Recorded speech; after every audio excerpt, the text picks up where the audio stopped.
Hello, and welcome to Becoming Relentless. I am your host, Tom Alvarez.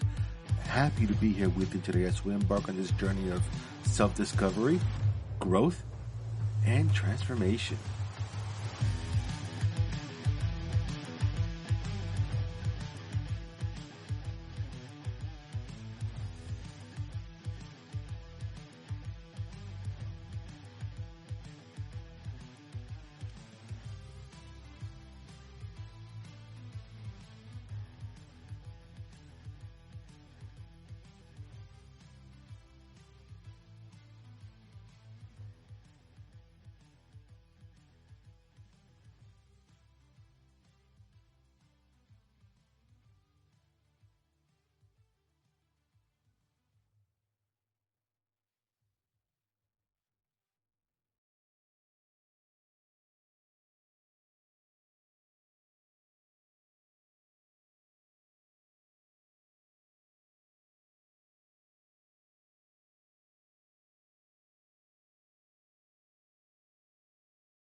Have you ever noticed how sometimes you just feel like anxious and you feel depressed and your thoughts are spiraling out of control? You're overthinking and you just don't know why. Or how about when you notice how two people can have completely different reactions to a same situation? One might feel overwhelmed, just like I just described, or another one might feel a little bit anxious, while the other one remains calm. If you answered yes to that question, guess what? You're not alone. I go through it often. Not as much as I used to, especially with what I'm going to talk about. But if you do, you're in the right place. For years, I grappled with persistent overthinking, the weight of depression, that grip of anxiety, and the sting of that anger. That was my every single fucking day. It wasn't until I started diving into psychology and the why I do what I do. And I started to create a lot of experiments on myself and try to figure out ways of how to really get out of that situation. I tried medications, but even when I was on the medications,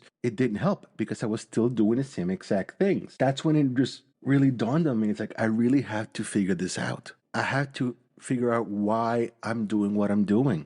Because if the medications that are supposed to be helping are not helping because my thoughts are still racing, there has to be a little bit more to it than that. So I decided to start doing some research about self-help and you name it. I read it, watching YouTube videos, and just really trying to make an effort on how to really improve my mindset. This exploration of cognitive restructuring truly empowered me. It revealed the path to modify my thoughts, patterns intentionally, and as a direct consequences, alter my emotional responses and behaviors. And that's what I want to talk about today, cognitive restructuring.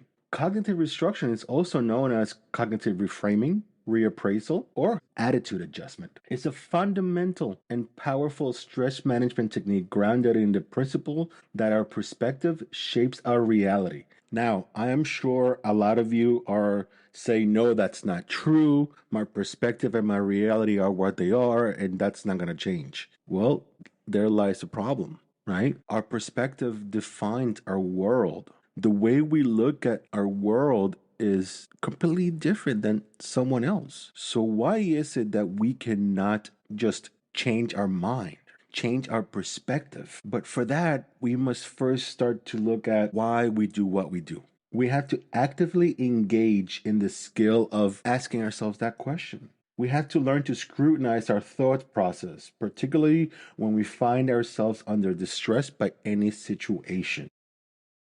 By beginning to work on this technique and develop this process and this skill set because that's exactly what it is. It's a skill set. You have to learn. You have to continue working on it. You have to do it every single day, even when you don't feel like it. We have to find out why there are certain circumstances that trigger negative emotions. That's when cognitive behavioral therapy comes into play, right? Cognitive behavioral therapy works on restructuring the way we think, the way we see situations, the way we behave towards that situation, right? It demonstrates a significant and effective way of treating a wide range of mental health challenges, including depression, anxiety disorders, eating disorders, substance abuse, and personality disorders.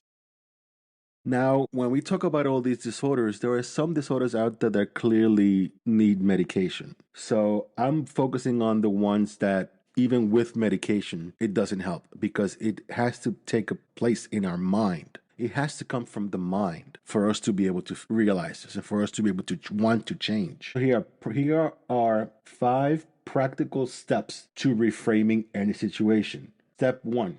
Cultivate awareness of the situation. Begin by writing it down. Write down the situation, what happened, why is this upsetting you, and it's crucial to capture what's bothering you.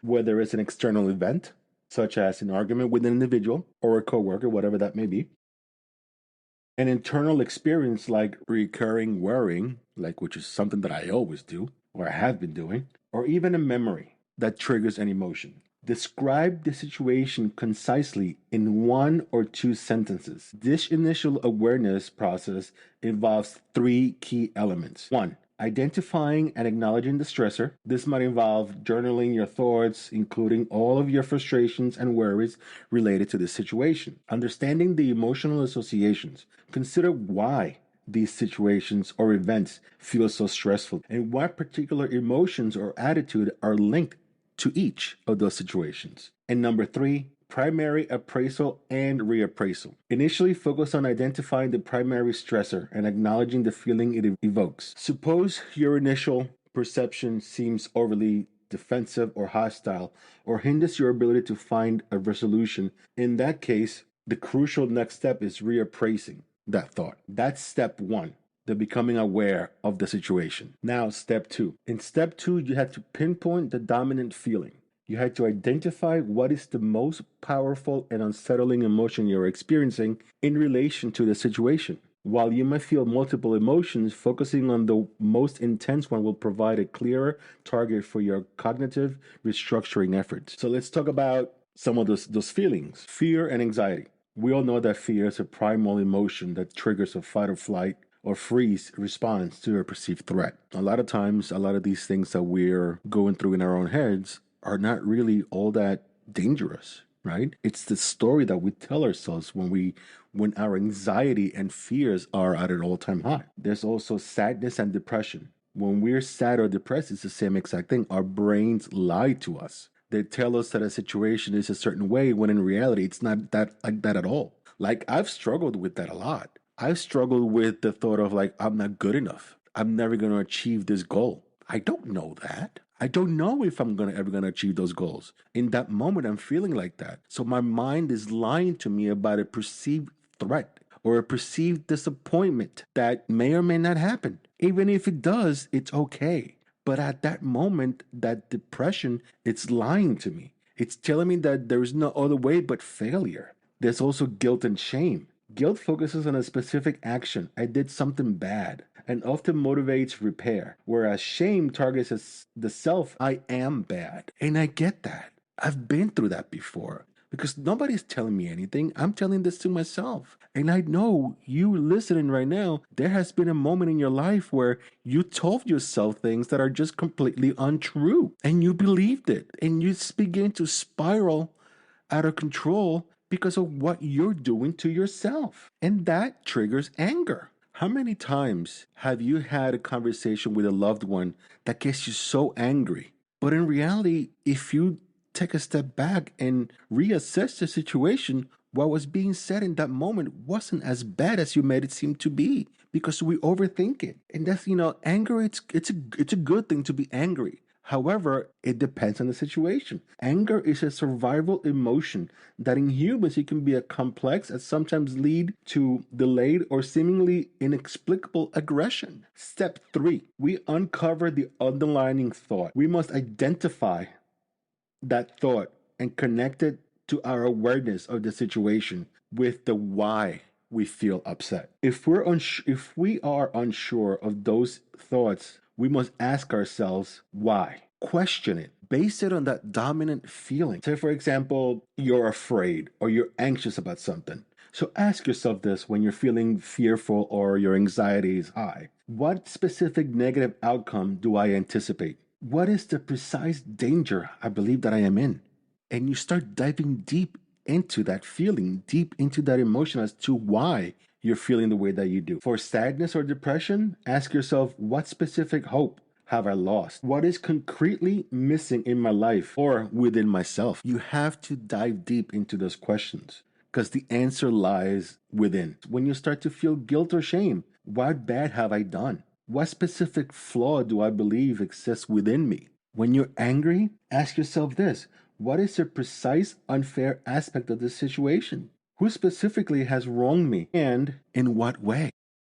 Be specific at the situation, articulating every single thought. Do not leave out any detail when you're writing the stuff down. Basically, you cannot leave any stone unturned, as the phrase says. The more detailed you are, the better equipped you will be to analyze and restructure those thoughts. Write them all down. Thoughts that come to mind, and then identify the one that feels the most disagreeing or impactful.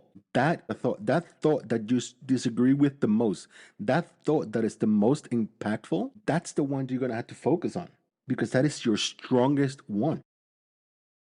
Step 4, evaluate the accuracy and helpfulness of that thought. Once you've been able to identify that thought, that emotion, that it's really upsetting you in that moment, the next crucial step is to evaluate it. Evaluate its accuracy, the overall and helpfulness, as subjective as possible. We're breaking down a case. We're doing the research on ourselves. We're doing the work to make ourselves better. First, list all the evidence you can think of that supports your thought or makes you believe in that its accuracy. Now, consider the contradictory evidence. You have to actively seek out and list all the evidence that contradicts your thought or suggest that it might be inaccurate. Challenge those assumptions that you make. Say, for example, you go to a party and the only person that you know at the party is one of your friends. You start to say to yourself, I will be completely alone. I have no one to talk to. The contradictory evidence might include, I know the host. That's my friend. He or she are the ones that are that invited me to this party. There will likely be other people in this party who are also open to meeting new people. Or even if I feel awkwardly initially, that feeling won't last forever. Next, we had to assess the practicality and helpfulness. Ask yourself, even if this thought is partially true, is dwelling on it helpful? How many times have you dwelled on a thought that it was just not true? I do it all the time. I'm right there with you right now. I still struggle with these things, but now I'm working on getting myself out of those situations and that mindset and that thought. Right? Does the thought motivate me? Does it take positive actions? Or does it leave me feeling stuck and helpless? Ask yourself those things about the thought when you are assessing it. Then consider the alternative perspective. Imagine how someone else might view this situation. Could there be other plausible explanations? If your initial reappraisal feels helpful, revisit the step 2 again and try to formulate a different, more balanced perspective. Step 5, make an informed decision and act accordingly. Now, by this point, you have already gathered all your evidence. You already know the feeling that you're going through. You know the why it's happening. So now that you've gathered all the information, you've done the research on yourself, what are you going to do about it? Now it's when you must make a conscientious decision about the validity of your original thought. Prioritize those things based on everything that you've already gathered. What are you going to do? What are the what is the evidence telling you? Strive for objectivity by imagining yourself as a scientist evaluating data or as a lawyer presenting a case to a jury. You are the lawyer. You are the jury. It's all about you. Remember that our minds sometimes play these tricks on us. They amplify negative thoughts, possibilities, and distorting reality. Recognizing when your thoughts are based on assumptions rather than facts is a crucial moment in your mental and emotional well being. Changing these thoughts and patterns when they arise is vital for your mental and your physical health. Because whenever you are struggling with mental health, and you're putting yourself under stress, those thoughts that are racing, if you pay attention to them, when those thoughts start to arise, pay attention to your heartbeat. Does it go up? Do you start to feel a little bit out of breath? Does your breath change? Are you taking shorter breaths? It's your body. Scan that body just like they do in meditation.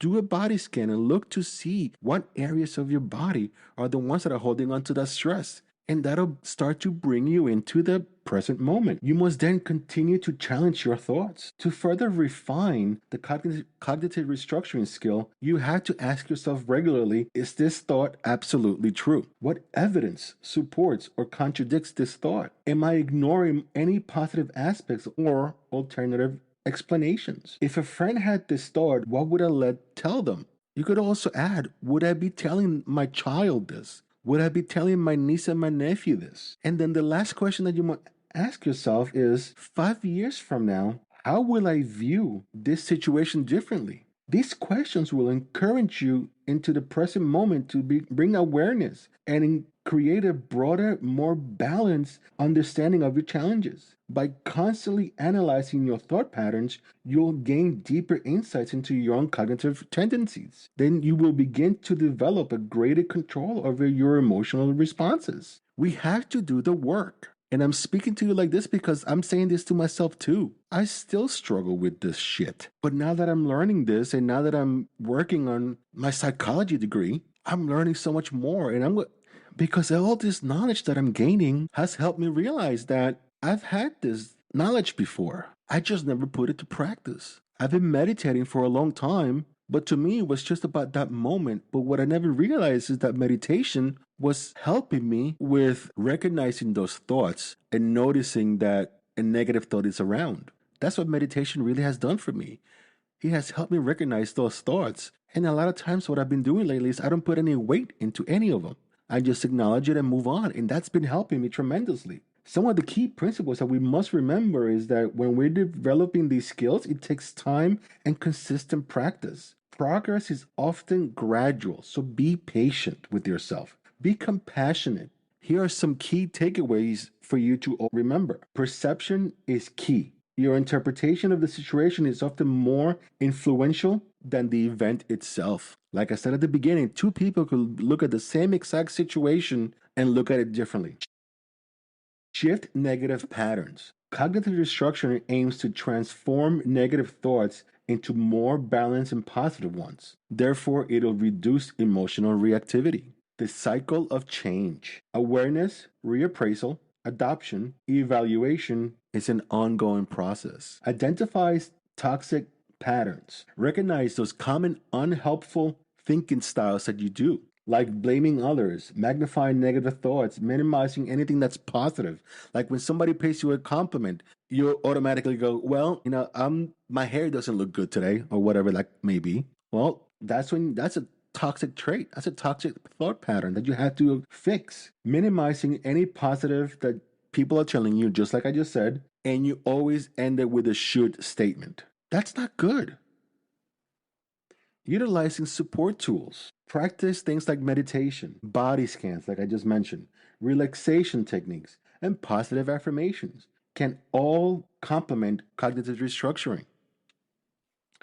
Monitor your inner dialogue. Much of our self-negative talk, it's crucial to consciously restruct this internal conversation. We must be aware of our own thoughts and the why they're happening. Like I've begun to know now, whenever I start to feel those negative thoughts arise, I start to ask myself, am I hungry? Am I tired? Do I need to go out for a walk? Any of those things that I do to help me get out of this mindset. Embrace the positive psychology. Focus on utilizing your personal strengths to cope with stress rather than solely trying to avoid it. Do not avoid it.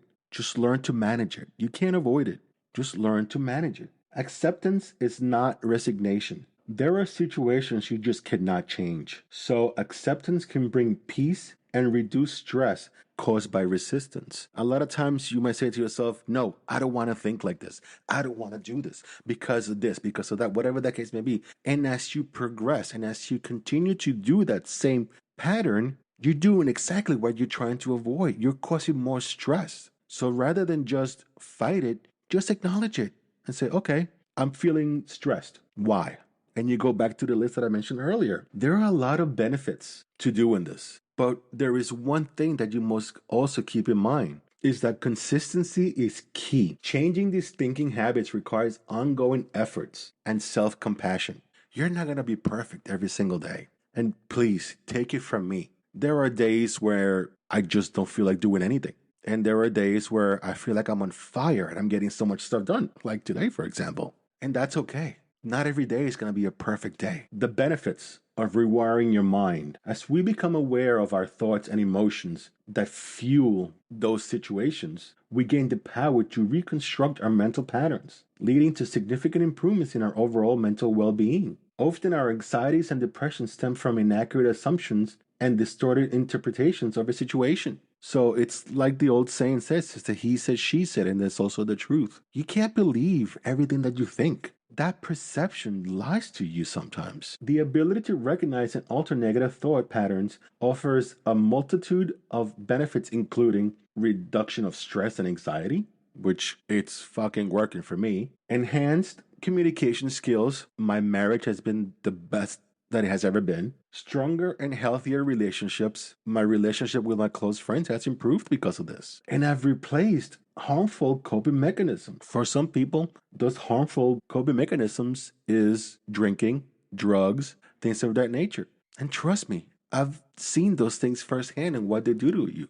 My father was an alcoholic because that's the only way that he knew how to cope with things. This is such a long time ago, and looking back at it now, I understand. This also increases your confidence and self-esteem, and it does. Cognitive restructuring is a valuable tool that addresses various challenges, like I mentioned earlier, with eating disorders, depression, anxiety, PTSD, substance abuse, other mental illnesses, marital problems, just like I just told you. It also helps you with navigating significant life transitions. But if there is one thing that I want to leave you with today is that you have the power to choose. Ultimately, we often underestimate how much we can influence our thoughts. Even individuals with neurodivergence can develop the capacity to recognize and reshape the cognitive patterns. We frequently mistake our thoughts for objective reality when in many instances they are merely an interpretation. Interpretations we can't change. Developing new neural pathways takes consistent effort and time, but I can personally attest this journey of cognitive restructuring is an ongoing process. The best way that I could describe this, and I'll leave with this last thought, is that think about it when you work out, right? When a person is being active, like me, I like to work out. I enjoy it. Yes, I know. I'm one of the only few people that actually enjoys it. When a person works out, it causes a small tear on the muscle. That tear will then heal, and it will essentially, the multiple tears will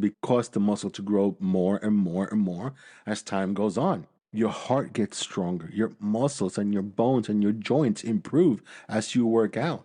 But all that stuff is not going to happen overnight. That stuff takes time. And so does this. Just because you can't see it because it's in your mind doesn't mean that it's going to be fixed overnight. Be kind to yourself. Have some compassion. And always ask yourself, is this situation true? And question it over and over and over again until you're sure that it is true. If it's not, then change it.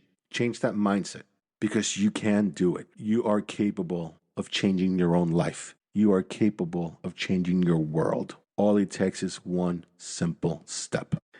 Thank you so much for joining me today. If you enjoyed this conversation, please subscribe, leave a review, and share this episode with someone who might need a little extra inspiration. And remember, every small step you take is a step towards a better you. I can't wait to chat with you next time about more self-development tips and practical ways to turn obstacles into opportunities. Until then, be kind to yourself, and remember, your thoughts don't define you. you do. Onward, forward,